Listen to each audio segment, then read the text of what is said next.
అద్భుత దీపం. వ్యాసం రచయిత శివలింక ప్రసాదరావు. విమల సాహితీ సంస్థ. ప్రచురణ తేదీ 8/2/2026. అద్భుత దీపం. అల్లావుద్దీన్ దీపాన్ని తన చేతిలోకి తీసుకొని రుద్దగానే అందులోంచి ఒక భూతం వచ్చి, మీ కోరికే నాకు ఆజ్ఞ అంటుంది. ఇలా అల్లావుద్దీన్కి మాత్రమే కోరికలు తీరే మార్గం దొరికింది. మరి మన కోరికలు ఎలా తీరుతాయి? అసంఖ్యాకమైన హద్దులేని మన కోరికలు ఎలా తీరుతాయి? కోరికలు దుఃఖానికి హేతువులు అంటారు, కానీ తీరని కోరికలు మాత్రమే దుఃఖానికి హేతువులు. తీరుతున్న కోరికలు మనలోని ఆత్మశక్తికి, చైతన్యానికి నిదర్శనాలు కూడా అవుతాయి. మన కోరికలు తీరాలంటే మనం అల్లావుద్దీనులం కావాలి. అప్పుడు మన ఎదుట ఉన్న ప్రపంచమే మన కోరికలు తీర్చే భూతమవుతుంది. అసంబద్ధం కాని మనలోని ప్రతి కోరిక కూడా మన చుట్టూ ఉన్న ప్రపంచం, ప్రకృతి ద్వారా తీరుతుంది. మనలో కోరికలు తీరాలంటే మనలో అయస్కాంత ధర్మాలు ఉండాలి. మన కోరికలకు అనుగుణంగా ప్రపంచాన్ని ఆకర్షించే గుణం మనలో ఉండాలి. ప్రపంచం అంటే మన అమ్మ నాన్నలు, బంధువులు, స్నేహితులు, ఇరుగు పొరుగువారు, మనతో పరిచయం ఉన్నవారు, పరిచయం లేనివారు కూడా. వీళ్ళే మన కోరికలు తీర్చేవారు. మన కోరికను వీళ్ళు తీర్చాలంటే వారిని అంతగా మనం ఆకర్షించాలి. మన కోరికకు అనుగుణంగా వారిని ప్రభావితం చేయాలి.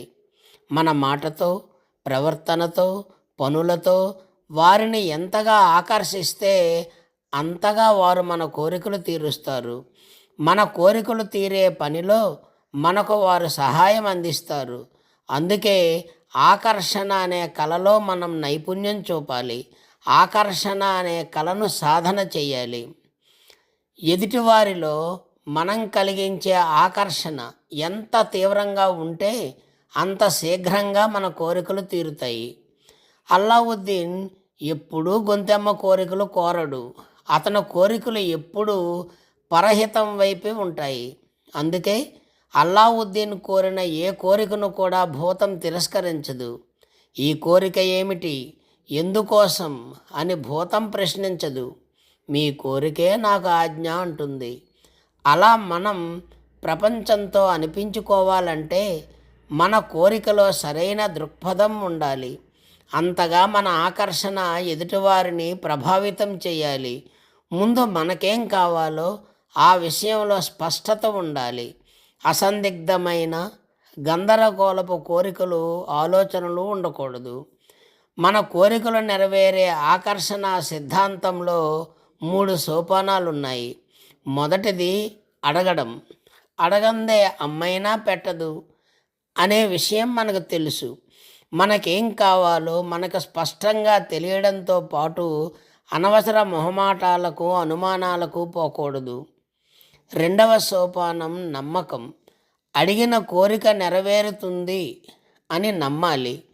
హోటల్లో ఆర్డర్ ఇస్తే టిఫిన్ రావడానికి కొంత సమయం, కొంత వ్యవధి పడుతుంది. అలాగే మన కోరిక సిద్ధించడానికి కొంత వ్యవధి ఉంటుంది. నమ్మకంగా, ఓపిగ్గా ఎదురు చూడాలి. మూడవ సోపానం కోరికను పొందడం. ఎదుటివారిపై కలిగించే ఆకర్షణే మన కోరికల సాఫల్యానికి దారితీస్తుంది. మీ కోరికే నాకు ఆజ్ఞ అని భూతంలా మన చుట్టూ ఉన్న ప్రపంచం మనతో అనాలంటే, మన కోరికలు తీరాలంటే అడగడం, నమ్మకం, పొందడం అనే 3 సోపానాలపై మనం చూపించే ఆకర్షణ అంత ప్రభావవంతంగా ఉండాలి. అల్లావుద్దీన్ మనమైతే మనం ఇతరులపై చూపించే ఆకర్షణే అద్భుత దీపం. లోకోత్తర కార్యక్రమాలు చేసిన బుద్ధుడు, వివేకానందుడు, రామకృష్ణ పరమహంస, పురాణ పురుషులైన శ్రీరాముడు, శ్రీకృష్ణుడు వంటి ఎందరో మహనీయులు వారు తమ చుట్టూ ఉన్న ప్రపంచంపై తమ తమ ఆకర్షణను చూపి ఎంతగానో ప్రభావితం చేసి తమ కోరికలను కార్యాలను సాధించుకున్నారు. లోక శ్రేయస్సు కోసం పాటుపడ్డారు. అందుకే మనం ఆకర్షణ అనే కళను సాధన చేయాలి. మంచి పనులు చేస్తూ ఇతరులకు మార్గదర్శులుగా ఉండాలి. మీ శివలంక ప్రసాదరావు.